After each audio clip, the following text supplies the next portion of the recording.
You're listening to Drinks and a Movie with your host, Rudy. Spoiler alert.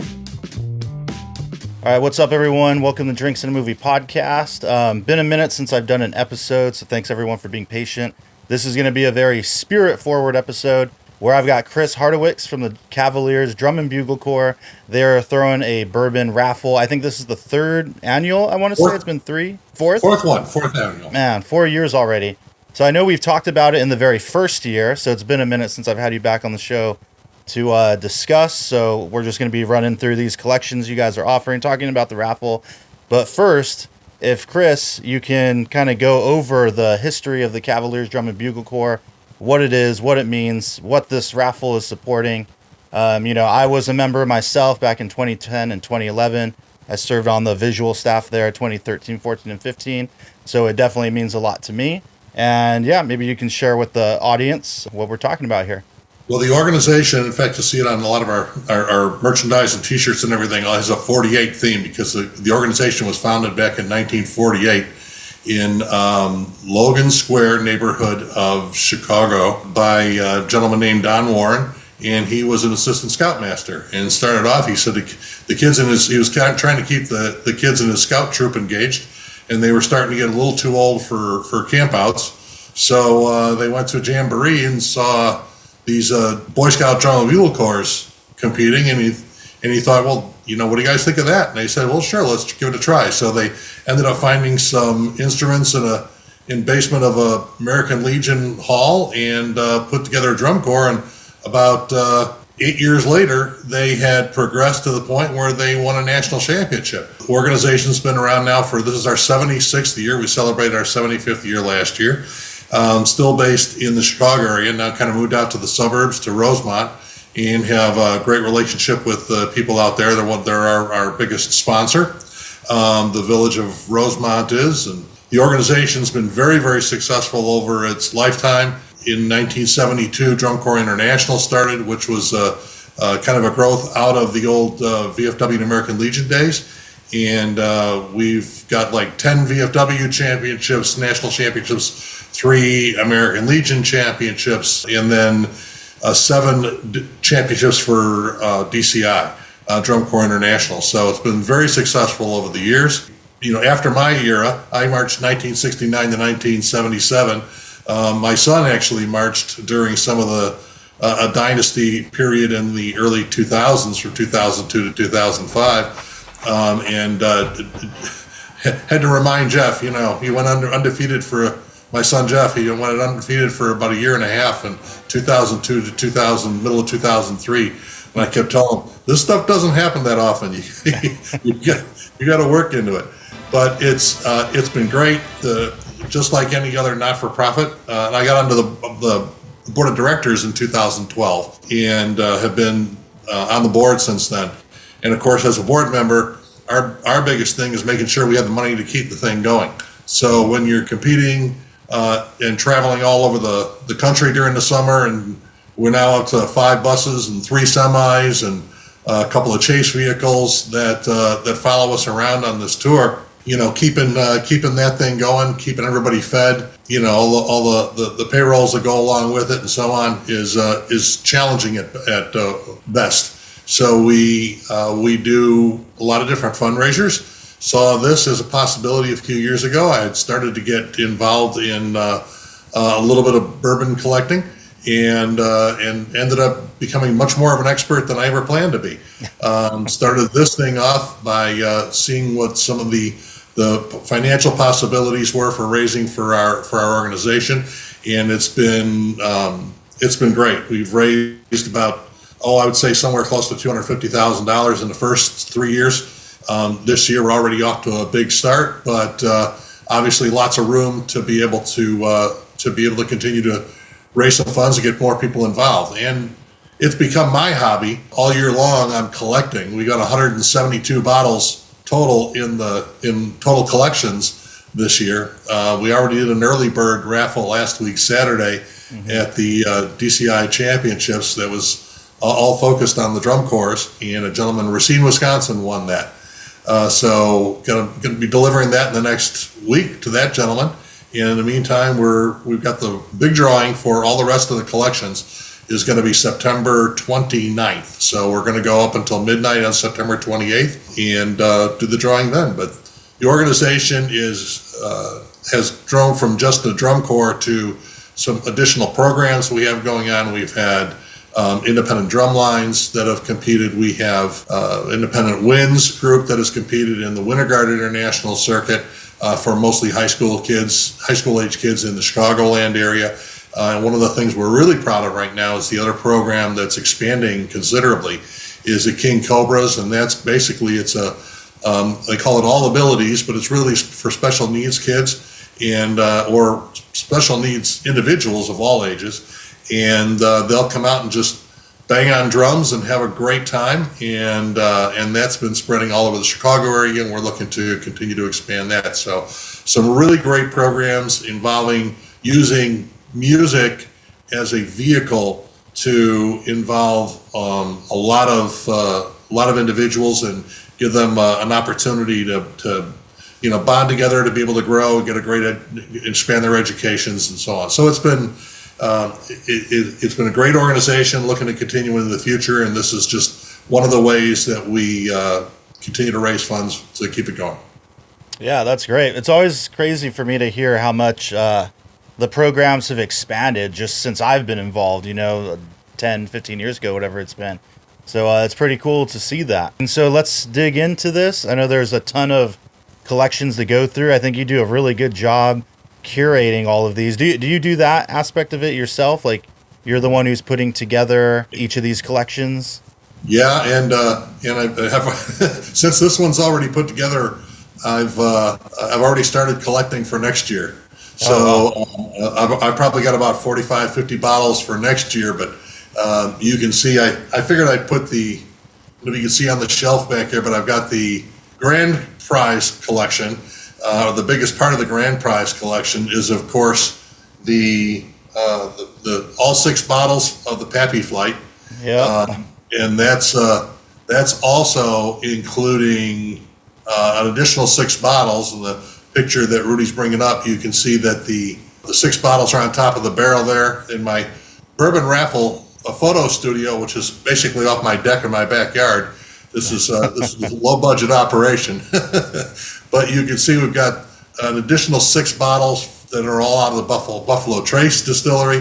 Sazerac Rye, Weller Special Reserve, the Stag Junior, a French version of the Eagle Rare with the tube, E.H. Taylor, and a couple of bottles or a couple of glasses that go with the Traveler.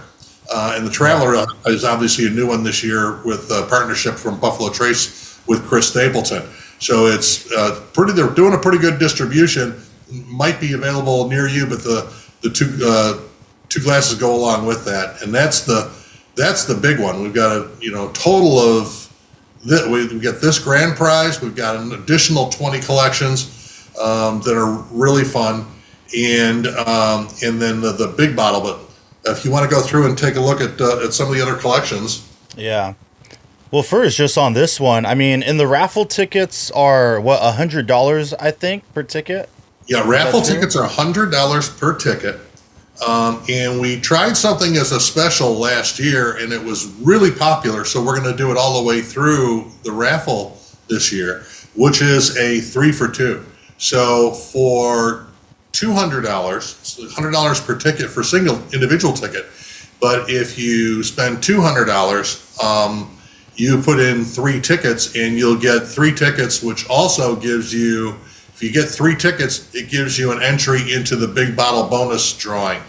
And we'll show you that as we scroll down through some of these, the rest of these collections. Yeah, man. Yeah. Just this one. I mean, being able to possibly get this whole flight for, $100 is pretty insane. Obviously these are some of the most sought off bottles in the whole, bourbon game. I'm really curious about this Silver Tube Eagle Rare. I've never seen one of those. I have quite a few Eagle Rare single barrels that are really great and really rich. Like, anytime I can find a store pick, I prefer it to just its normal Eagle Rare. But I'd be curious if this one, because you're saying it's a French release, if it actually tastes any different. Kind of how with Blanton's there's the red and the black that are the Japan releases that are like 2 years older. So they do actually taste a little bit different, even though the package is similar. Yeah, that's really cool. I don't know. I know this was, when I look at the bottle, it doesn't look a whole lot different, but it's, it looks like a regular Eagle Rare 10 year. So the rest of it, you were just talking about the Blantons, and we got the full, we call them the Rainbow Collection right there, that's the second one. And that's, what do you call it? All 6 bottles in the Rainbow Flight of, I call it the Rainbow Flight because of the different colors. Obviously, have the green on a special reserve, on the right side there, the black and the red, the gold, the straight from the barrel, and the regular Blanton's single barrel. I've got my gold right here. I'm actually going to pour myself a little some right now. I'm lucky enough to say I actually have this full setup. Not the hugest Blanton's fan, but because I'm a big collector too, so it's like, I just like to see them all. But the gold is definitely my favorite of the bunch. I think the 103 proof, really does a lot to enhance it, and you can't beat it. It's just a really beautiful bottle as well. Yeah, the probably one of the hardest things about being the collector for this raffle is I can't tap all of these and take a sip out of them. I got to keep them full. So I've got a bottle of gold and a bottle of the regular on my shelf, and I bought myself a bottle of the Special Reserve, the green label. Yeah, of course, the green being the color for the Cavaliers. Yeah. But I haven't. I try and save some of these higher end bottles for the special occasions. Yeah. So I'm sure we'll have an opportunity to be able to taste that. Yeah. If anyone is interested, I did do a video on the Drinks in a Movie podcast YouTube channel maybe several months ago where I actually blind tasted all 6 of these Blanton's variants. So if you want a blind tasting opinion, just go to the YouTube channel and you can watch me react to all of these. One of them, not so great, but you'll watch the video to find out. So, I can speculate, but I'll go and watch the video myself too. Yeah. Next one is the Weller Rainbow Collection, of course, and that's all 6 bottles of the primary. Obviously, the 2 big ones in there are the white, the CYPV, and then the single barrel orange label. Yeah. And I have more people that tell me that the Weller's Foolproof and especially the Weller 12 year are their go-tos. And they're like, if you come across one of those, just get me one. I don't care what it costs. But go ahead and pick one up. But I'm searching these around, like I said, like you said, all year long. Some of them are private purchases. Some of them are, a lot of them are getting into stores, but hunting around all over the place and sometimes just lucking in as they're putting stuff on a shelf, or I go to some of the big days for some of the local chains and luck into right to buy drawings and so on. But it's just fun collecting these. Yeah. I've got the special reserve. I've got a couple full proofs, a couple antique 107s. One is a really great store pick from the Cove, which is an awesome cocktail bar over here in West Covina, California. I'm looking for a 12, man, just so I can complete my lineup. But those ones are surprisingly hard to come by, and when I do, the prices are a little too outrageous for me. But yeah, for me, I know Antique 107 is probably my favorite. Do you have a favorite among these of the ones you've tried? I'll keep my eyes open for a 12 for you. Thank you. A friend. The Antique 107, great story. We were, I was with one of our other Cavalier friends, Dale Young in his neighborhood, which is right in the Cincinnati area, and just across the river in Kentucky there. And we went into a place that was a prohibition bar, and it was your local honey hole place that had all kinds of bottles in there. The owner had been around and been shopping and in the bourbon business for decades on decades. And I explained to him what I really liked and what my sweet spot was for bourbons. I really like wheated. I'm not a high proof guy, so I kind of are 90 to about 108, 109 proof is what I like. And I said, so you got an extensive collection. I don't know what to pick, so pick something for me. And he said, just a minute. He went down the basement. He came back with a Weller 107, Yep. That was from 2014. Oh, okay. And it was unbelievable. It was so smooth, and the flavor was incredible. He said actually what had happened was the bourbon business really took off about 2014-15. Yep. And he said until then, they didn't bottle stuff because they couldn't move it.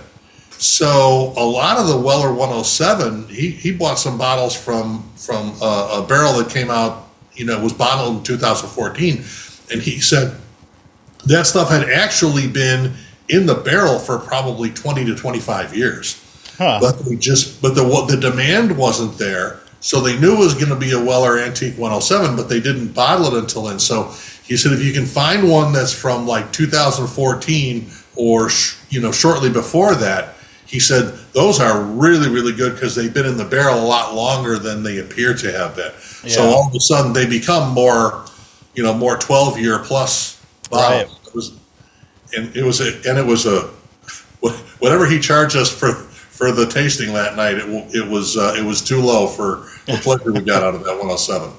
Yeah, I was actually working at a Bevmo around that era when I first started getting into whiskey and bartending and all that, and I remember it was like right as the bourbon boom was taking off. So we carried Blanton's, Booker's, Antique 107, yep. Some other ones too, like at SRP, and they were just there on the shelf. But I was so new that I didn't know, and I was like, oh yeah, I'll buy one next time, like eventually, because it's always going to be there. I had no idea the way things would change. Even Eagle Rare is kind of a hot commodity these days, and it was just a few years ago that I can find it, anywhere for $35.99. Now it's not as easy to come by, but yeah.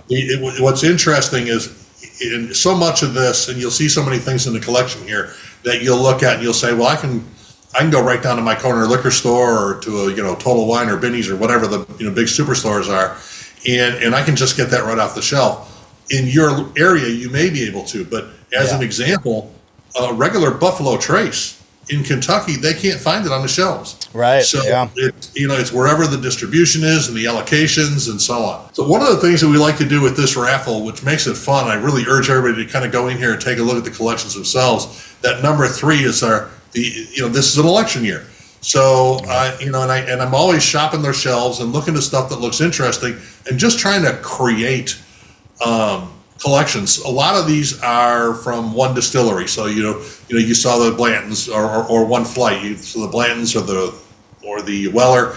In this case, I try and look for stuff that is just similar in name or nature, and they're interesting collections to win to put on your shelf, and they're just fun. So I happened to find this Proof and Wood is in this distillery out of Kentucky. I'm sorry, out of Connecticut. And that one Lincoln bottle that you see is actually from Boundary Oaks Distillery, which is just outside of E-Town, and it's actually right down the street from the distillery is right down the street from Fort Knox, Kentucky. But the other ones are all this whole theme that Proof and Wood put out with the senator, representative, cabinet, the justice, and the presidential dram. So it's a really fun collection from them. And certainly, probably no matter what happens on the first week in November, we're probably going to need something to sip on during that whole process. For sure. Yeah, this is an interesting look. I don't know if I've ever seen these out this way in Southern California. Like, I feel like they look kind of familiar. Maybe I have, but yeah, interesting. Yeah, they had 5 in the collection, and then I picked up the Lincoln because I figured, well, that's just close to an electable bourbon as I could find. The next one, of course, is the Elijah Craig. Elijah Craig, yeah. And of course, the big star in here is the 18. That's the one that's a little rare. A couple bottles of barrel proof in here, so toasted barrel, single rye. So it's got kind of all the different varieties. 2 of the barrel proofs are from two different barrels. I'm starting to buy more and more of the store pick barrel picks to be able to put into the collections, because it'll all say barrel pick or store pick on it, but they're all from different barrels, so they come across with an entirely different taste. Yeah. Which barrel proof is this? It's hard to tell. It looks like it's a C9, but do you know which one in particular? I don't offhand, and I would have to get uncomfortably close to that screen to be able to read it. Yeah. It almost looks like it might be a C921 or 22 or something. And I ask because for anyone who doesn't know, I think a lot of bourbon enthusiasts that might be watching this probably already know that after 2022, prior to that, the barrel proofs from Elijah Craig were all 12 years old. So really great value. You're getting 12-year-old barrel strength bourbon from, Heaven Hill. Like, what's not to love about that? But they changed it to be variable age statements after that. And C923 was the first C batch of 2023. And that one happened to be 13 and a half years old, like 13 years, 7 months, 9 months, and like completely blew up the scene. They disappeared super fast. So if that happens to be in there, that would be incredible. And then even if not, if it is an older variant, then you're getting that 12-year-old juice, which is pretty cool. The fun part about shopping for these is my wife and I have an RV, and we've been known to start taking more and more bourbon shopping trips. So we live here in the Indianapolis area, but we went down to Bardstown, and there is a state park campground right down the. In fact, it is adjacent to the Heaven Hill property. So it's in the morning you go outside, walk the dog or just, get some air, and you can smell the mash cooking. Yeah. And it's really kind of cool. But we went down there and did you can hit the Heaven Hill, go right down the street to the Willett Distillery. There's about 7 or 8 you can hit just within about half hour, 45 minutes of Bardstown. So it's awesome. A fun place to go around and do some tastings and tours. Yeah, incredible. We moved some Jeffersons now. Yeah, we had I had one of these in last year's raffle, and the gentleman who won it really was buying the raffle ticket to support the organization, and he's not really a bourbon drinker. In fact, he doesn't drink at all. So we talked about what he could do to help support the organization, and suggested he maybe donate it back. So in this case, cool. We've got 2 collections. Now the first one is the one that was in last year is 19, 20, 21, 22, 23. So it's in 24, I think. So it's 6 bottles, all 6 voyages in a row. And if you know the story behind the Jefferson's Ocean, we also had done a tour of their Kentucky Artisan Distillery, which is closer up to the Frankfurt area. And they told us the story of how Jefferson's Ocean was born. And it's really kind of a cool, it's a very, very fun story. But this one has become virtually the Ocean brand of all the Jefferson brands. Ocean has become 80% of their sales. Right. So it's really taken off. And each of these is from a different voyage. So they've got the tag on it that shows what voyage they're from. And it also shows, in some case, I put the tag out front in the picture so you can see which ones were weeded. There's rye ones and so on. Now the story that they told, I'll do the quick version. He said initially there was the owner was sitting around, sipping on their bourbon with a friend who actually was an oceanographer, and he had an oceanography boat, a research vessel that was going out on cruises and doing scientific exploration and so on. They ended up speculating on what the barrels would be like and how they would taste if they had been to sea for a while, sloshing around on deck and so on. So he gave the captain 5 barrels, and they lashed them down on deck and took them to sea. They came back after several months. He asked them, how did everything go? They said, well, everything went great, except for, unfortunately, we hit a storm and 2 of the barrels washed overboard. And the owner of the distillery went, I'm sure they did. And I hope that the crew really enjoyed the 2 barrels. Yeah, I've got I've tried a few of these. I do like their rye. Oh, they got a double barrel rye. Wow. So I'm looking at the 25 through 30 collection now. I didn't even know there was a wheated and a cast strength version of that. I'm gonna have to try that. But yeah, they're pretty interesting. I love that idea of this kind of rapid aging type technique to throw it in a boat so it's rocking and drawing more from the wood, more contact and all that is a really interesting idea. And it's kind of cool on the Jefferson's website too. They also have, you can look up any of the, so if you grab one off the shelf, you can actually go on their website and see where geographically that voyage went. So you can see, wow. and it said it changes based on where they're going and what the humidity levels are and the heat levels and so on. So it's, each one is going to be an entirely different. It's going to taste like an entirely different mash bill. Mash bill is probably pretty much the same, but it's kind of where it was aged. That's cool. Yeah. Or where it was finished, because they take it to sea for probably 3 to 5 months. All right, now we're up to number 7. That's our Cowboy collection. And I also was able to pick up a package of that Derringer. And it's just all Western themed bottles. But I like to say the cool thing about bourbon collecting, and it's kind of funny because with all those bottles of bourbon we have in our basement, my wife and I joke that every time we have somebody come over and look at our air conditioning or the furnace, we have to warn them that we're, I said, I don't have a drinking problem. I have a collecting problem. Yeah. And, yeah. And so much of these are, as you were talking about with the Blantons, it's having those trophies on your shelf, and they're the bottles themselves are just so unique and then so cool that they actually all do have some pretty good quality juice inside.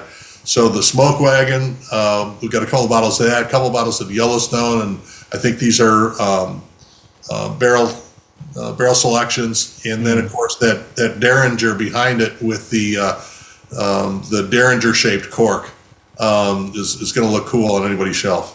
Yeah, that's a beautiful looking little decanter there. And I've had one Smoke Wagon before. I don't remember which one it was though. Probably like an uncut. Yellowstones I have been seeing a lot where I'm at, but I have yet to try one. So I might need to find one at a bar soon and pull the trigger on it. See what's good. It sounds like that's really a kind of a regional base. They're very available in this area. Yeah, not that far from Kentucky, and that's in fact it's Yellowstone brand, but it's actually out of Distillery in Owensboro, Kentucky. Oh, okay. Is it Green River? Is that the one? No. Interesting. I'm trying to remember. Yeah, and I know Smoke Wagon, I think is Vegas, I want to say, or maybe it's sourced. And I think it might be like MGP sourced, but they bottle it in Vegas or something like that. That's interesting. Yep, it's exactly correct. And then of course the other Western collection is the High West collection next to that, and that you can search for some of these for months and not come across one, and then all of a sudden you'll find them all in one place. So I happened to walk in one day and there was a whole 6 different varieties of High West, which is Utah based. Yep. And the distillery is there by my understanding. That's where they do the bottling. And so all 6 bottles were kind of lined up, and I said, well, that's a collection for the easy pickings. So I managed to pull that, but this again is one of those that is kind of regionally based. You may or may not find it in your area based on the distribution. Yeah, I'm definitely a High West fan, and High West is actually a friend of Drinks in a Movie podcast. I've done a couple episodes with Becky, one of the brand ambassadors from there. Actually, fairly recently, just a month ago, one of the latest episodes we did, I want to say close to this same exact lineup you have here. With the exception of the store pick American Prairie Bourbon, we did a new bottled and bond that they had released at the distillery. So if you want to see the brand ambassador talk about each of these bottles here and us do a tasting of it, if you're unsure of the history and where it comes from, check out Drinks and Movie podcast and you'll get all the info on like pretty much everything that's in this photo right here. Well, you can tell your friend Becky that we're happy to advertise on their behalf with Yeah. Love to have them support the raffle next year. Yeah. We'll do. No, I'll throw that out there for sure. Yeah, I'm sure they'll be stoked to see that. All right, here we go. Some sports collections here. Yeah, that was fun to shop for. The sports collection. Now, all of those have some kind of sports relationship. Obviously, you got the baseball bottle, and that's from the baseball from the what do you call it, Baseball Hall of Fame area, Cooperstown, New York. But next to it is actually the one bottle of tequila that we've got in here, and that is an actual tequila distillery that Michael Jordan is a partner in. Okay. Then the Field of Dreams next to it. Now that I'm not sure how that's distributed, if it's mostly Midwest, but the Field of Dreams is actually made with the corn, as we all know, 51% corn for bourbon, and the corn is actually from the field where the movie Field of Dreams was shot. Really? Wow. Okay. Yeah, That's so cool. it's actually from Iowa. It's from each year they do the crop of corn, and it now goes to the distillery that they make Field of Dreams. Sweetens Cove next to that is Tennessee Distillery. It's actually more of a Tennessee whiskey, and Peyton Manning, obviously being from Indianapolis, where it's close to our heart, and Peyton is a partner in that venture. There's the Bradshaw bourbon.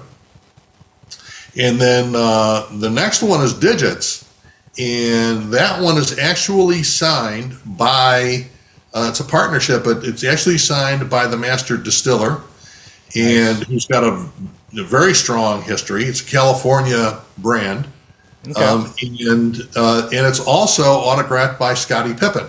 Oh wow. Okay. Awesome. So that was the partnership with the Digits brand. So that's a real interesting collection. And I've already got several bottles lined up for next year. A couple of these will be repeat. I'll have in next year's raffle, and got some other really cool ones. In fact, I just scored the other day.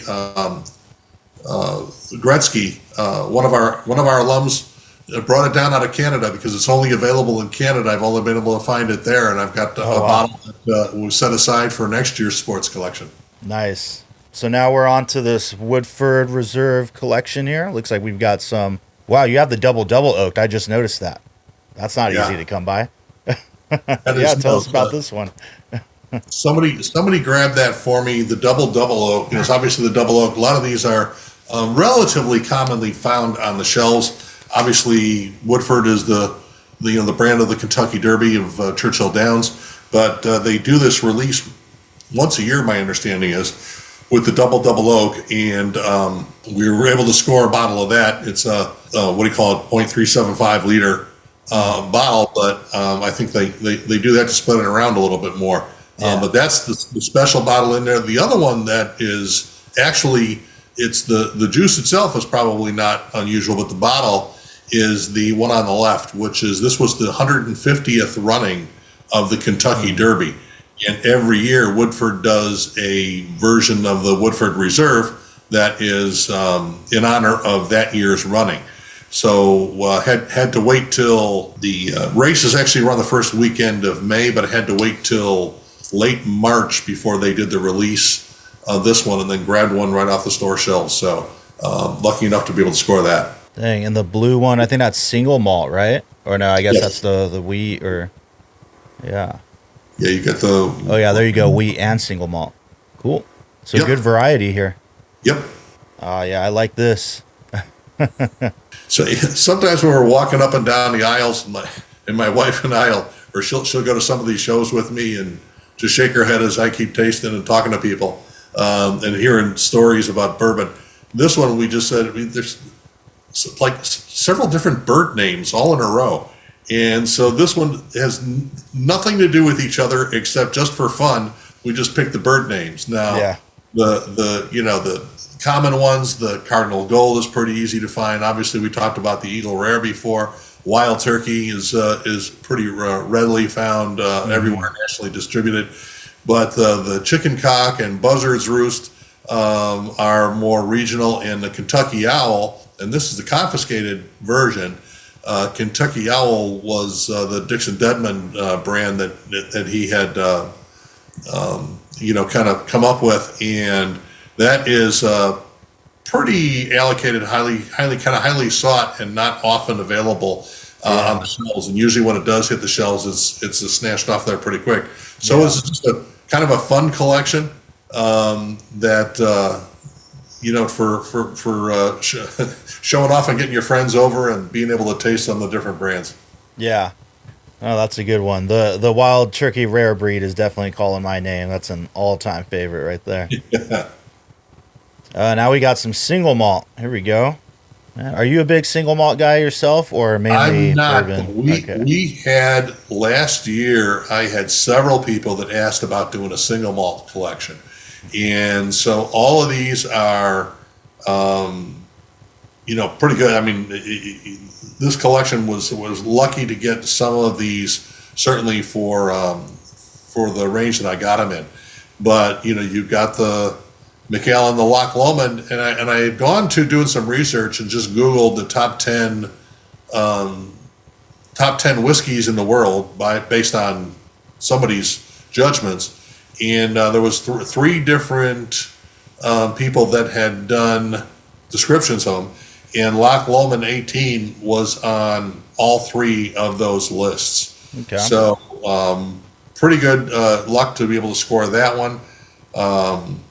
Obviously, the Dalmore, some of the rest of these are some more modern brands, but also some historical brands as well. Glenmorangie, nice looking, and the thing I like about the single malts and the scotches, they've all got some great packaging. They're in really cool boxes or tubes. Yeah. So they look great on your shelf as well. Yeah, I just can't get into single malt myself. Like more and more, I'm starting to dig in more so American single malts, I guess, because a lot more companies and brands are coming out with those. So it's slowly growing on me, but yeah, it's still tough. And I'm kind of glad, to be honest, because, man, that's just more money I got to spend if I do love it. And then with single malts, where it's like you're starting at basically 12 years old and going up to 18, 20, 30, and that's normal. I'm like, yeah. That's too much for me. All right, here. I don't think I've ever had any 2XOs. Maybe I've had one. But, yeah, this looks like an interesting little setup here.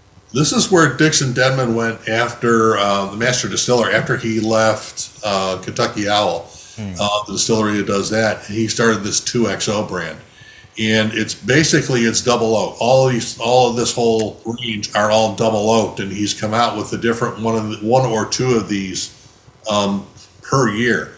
So puts it into a separate different bottle. They're not cheap, so this is probably off the shelf, and I probably had to go to 4 different stores to get these. But this is off the shelf is probably about $700 or $800 worth of pretty good bourbon all by itself. Yeah. And I keep watching his collections to see kind of where they go. But I have not tasted any myself. I've got a bottle back there that's another one that's in waiting, and looking forward for the right opportunity with friends to be able to kind of crack that and see what the hubbub is about on these reviews. Yeah, I might have to try one soon. I don't think I've seen them at any bars, though, and, it's always a roll of the dice if I'm going to go, dish out money for a bottle, which I do a lot, but I'm trying to take it easy on that. So this one looks like we got some single barrel picks. Oh, no, the Wise Guy collection. All right, here we go. Yeah, there's a Wise Guy pub in Indianapolis, and it is... down in the bar and restaurant area on Massachusetts Avenue. So it's Mass Ave in Indy is a good spot. And this one is actually the Wise Guys Pub, and they've got a little pizza place out front, but in the back is just your classic old bourbon drinking bar. Great situation. It's a really cool place, and relatively quiet. So it's a good place to go in and talk and sip these. But what they've done is with all of these, they're not that uncommon as far as the bottles. Some of them are little hard to find, like the Eagle Rare, in some places the Sazerac, but each one of these has a sticker on it, and it's actually themed after a famous gangster. So you even got the one, the Jefferson's Ocean, which is from Ocean's, what do you call it, Voyage Number 30, which is named after Al Capone, Dillinger, all these different people. So it's just another one of those fun collections. Yeah. No, I love a good setup of single barrel picks, and that's great. They're always unique, and like I'm a sucker for Knob Creek single. Like you see, I've got a Knob Creek shelf up here, and like in the back is rows and rows of like single barrel store picks. I've got a new riff right here that's pretty good. I think I'm actually going to open this right now. But yeah, man, single barrel picks are the way to go, especially Eagle Rares. Everybody, if you can't find a regular Eagle Rare, but you're able to find a single barrel like store pick or restaurant pick, it's worth the price 9 times out of 10. So yeah, that's great. I would definitely be interested in this lineup here. Here we go, 1792. The 1792 collection is, a couple different, the bottle and bond, regular small batch, and, a second bottle and bond store pick, sweet wheat, full proof. So it's virtually the whole 1792 lineup that's, all a little bit different in nature. So, and obviously one of the really kind of cool, classy bottles. Yeah. No, they are good looking bottles. And yeah, I mean, they're really great. I've got a lot of friends that, cut their teeth on 1792 small batch, and then you go up to bottled and bond, which is just like another level good, and you're full proof. And of course the sweet wheat if you like something lighter. But yeah, I can't go wrong with 1792. That's for sure. Now we've got some Willet. Looks like we got a purple top here. It's interesting. There you go. You got two purple tops. Yeah. One of the obviously the 8-year and the 10-year. Noah's Mill, and obviously these are out of that distillery. Obviously, Willet is known for that pot still bottle, but the bottle of rye in the back there, as well as the Noah's Mill and Rowan's Creek. So again, right down the street from where you get that Elijah Craig, you can shop for the Willets. Yeah, I've got to try the. I'm definitely a big fan of Willet Rye. I've got to try Noah's Mill in Rowan's Creek again. I've had them before, but I don't remember them that well. And I feel like recently, especially over the summer, I feel like a lot of people were asking me about those two, like my thoughts, which one's better, so on and so on. And I'm like, yeah, I just don't remember. So I got to give those a shot again. I did actually, I teach another drum corps, and we did a pre-tour in Owensboro this past May, Owensboro, Kentucky, and I got to try a Willet 6-year finally. Like the 4 years are plentiful, but the 6-year purple top, I think I tried an 8-year too, and yeah, they were good. I was really stoked to finally get to, try. I never thought that happened, because those are definitely hard to come by, and when I do see them, they are wildly expensive. And the years go pretty crazy. I've seen one that I think was 19 years old. It's some store in like Silver Lake, Los Angeles, and obviously they wanted thousands of dollars for that one, but yeah, it's interesting. Booker's, some of my favorites right here. There you go. Good old Jim Beam. I've got one right here. I was actually going to pour some. I have a handful of these. This is one of the more recent 2024 batch 1 Springfield batch. But yeah, I'm a giant Jim Beam head, and so Booker's is really great, uncut, unfiltered. Which ones do we have here? It looks like a lot of 2023, and you've even got a little book in the mix. Yeah. Yeah, there's your tag here where you can see the actual collections. Oh yeah, here we go. 21, 22. Yeah, these are some good ones too. I know I have a Ronnie's, I have a Lumberyard. I don't think I have Storyteller. I've got Mighty Fine. Yeah. And then Little Book in retrospect. I forgot the specs on that one. Do you remember? No. But I mean, if I had a collection of these last year that we did at last year's raffle and this year's raffle, I got to get down there, because there's times when, the kind of the reputation of Jim Beam as being kind of a middle to lower shelf brand. I made the mistake of driving past the tasting room a couple times, and I should have stopped in, because I was very impressed with the Bookers and some of the other stuff that they had, as well as some of the rest of the Jim Beam varieties that were for sale in a lot of times the allocated stuff they don't put in their tasting rooms. They just put the normal brands. And I was really surprised to find both Little Book and Bookers, as well as some other really good bottles that were for sale right in the tasting room. Yeah, that's awesome. That's one of the dream distilleries I need to check out. I feel like a lot of people sleep on Beam, and if I were to rank my favorite distilleries, Beam is definitely at the top. Wild Turkey being a very close second. And yeah, I mean, I feel like Knob Creek, just regular Knob Creek 9 year is an unsung hero, and thank God it hasn't gone the way of Eagle Rare where they're hard to find. You know, they just released a 10-year-old rye recently, and you know, I love really high proof bourbon. So one of the first bourbons I fell in love with was actually Booker's. And they're kind of young, you know, they're like 6 years to 7 years old.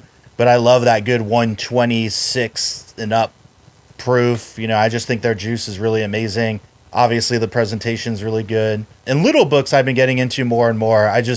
They're very interesting, the experimentations that Freddie know. I think he's like third generation master distiller.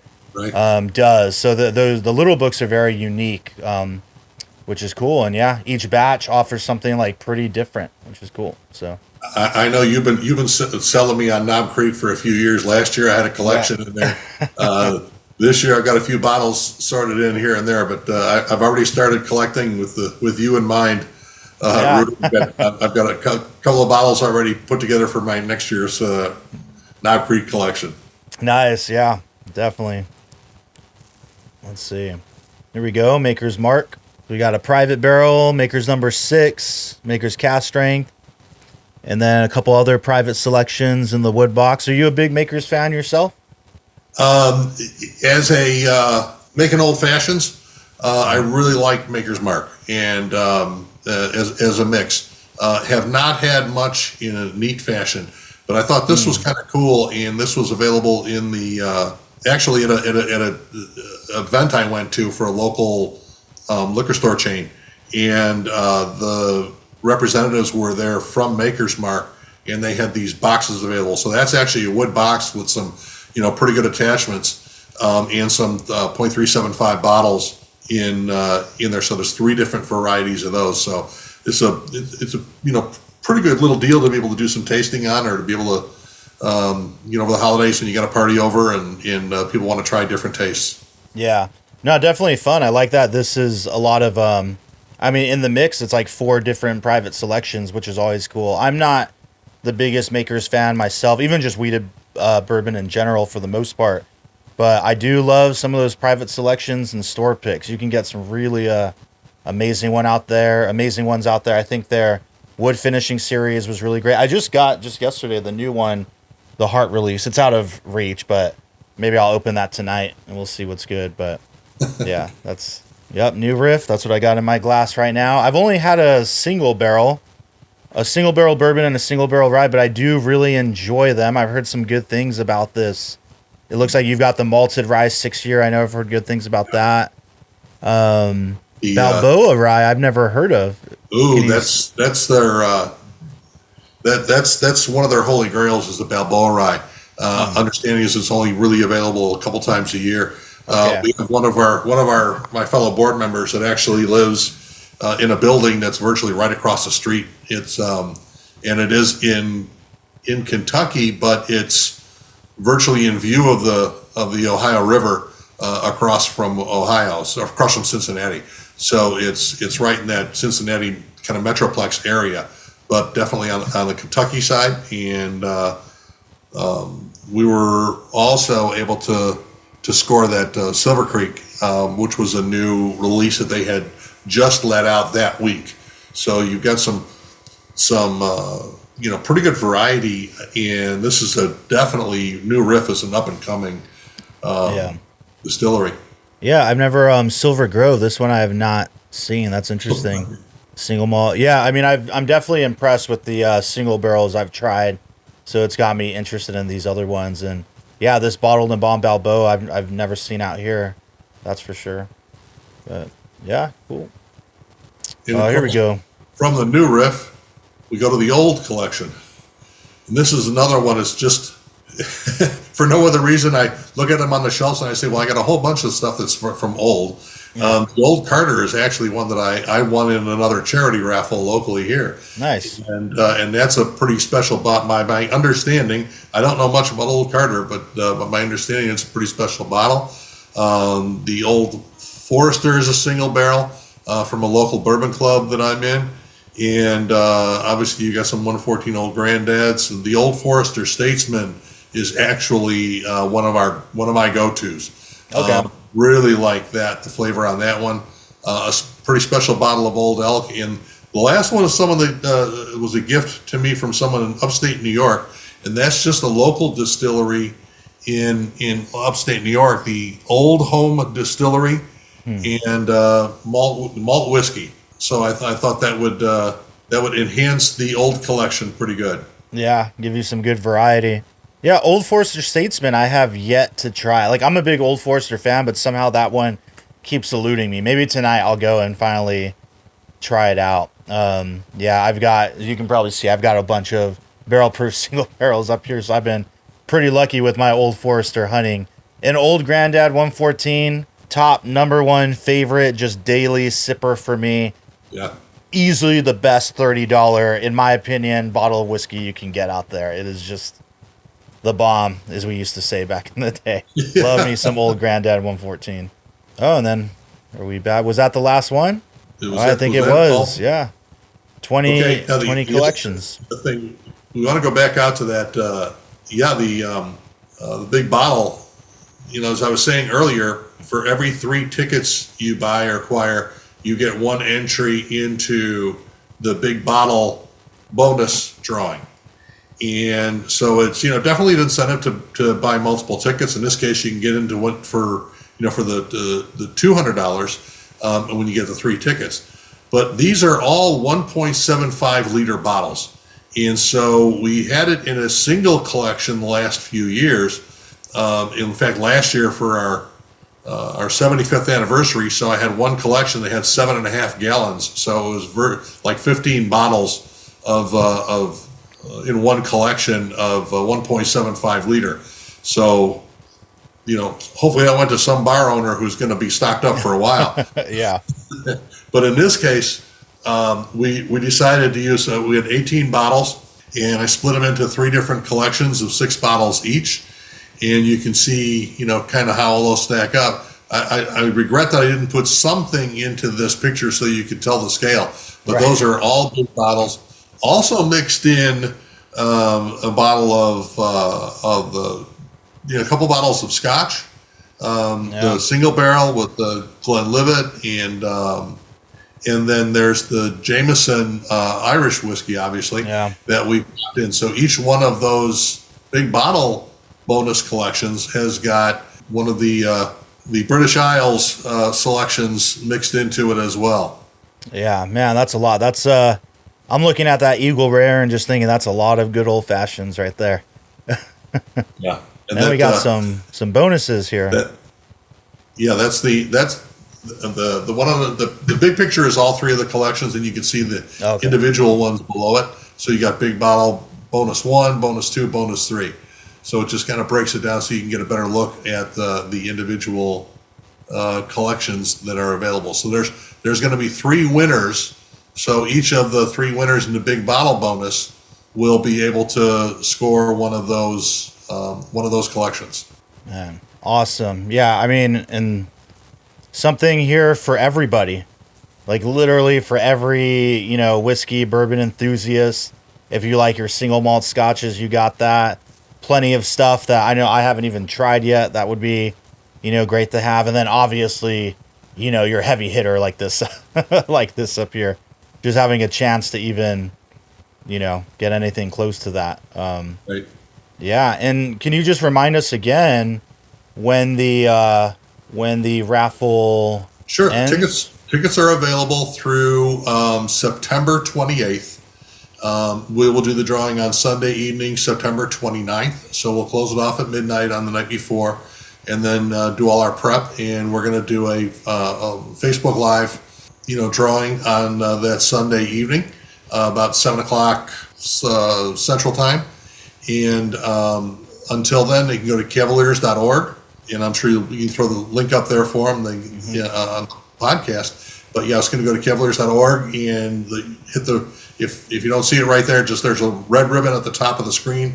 Just click on that, and it'll take you right to that page that we were just looking at. and you can go right down and be able to, purchase your tickets.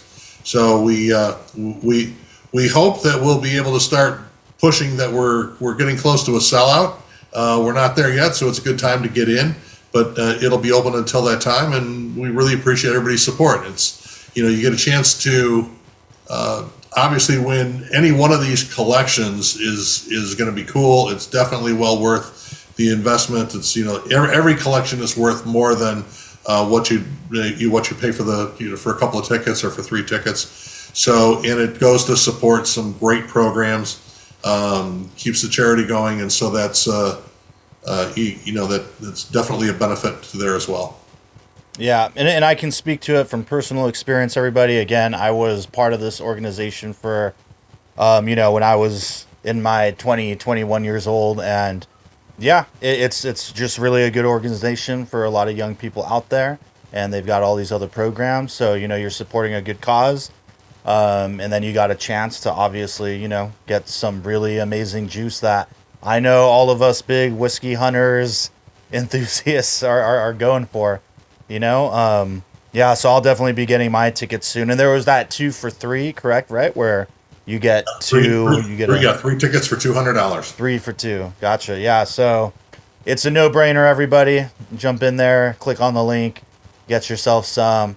And if you win, reach out to me, and then maybe we can do some trades or something. I don't know. But yeah, Chris, thanks a lot for joining me and coming on the show again to talk about it. Hopefully we can do it again next year. If you need any help curating next year, let me know, because I'm definitely down for that. I got some ideas. I'm surprised we don't have a 4 Roses for the Village of Rosemont. I know you did the drum corps one. I think you had a 4 Roses in there, but yeah, we did a 4 Roses. Yeah, we did.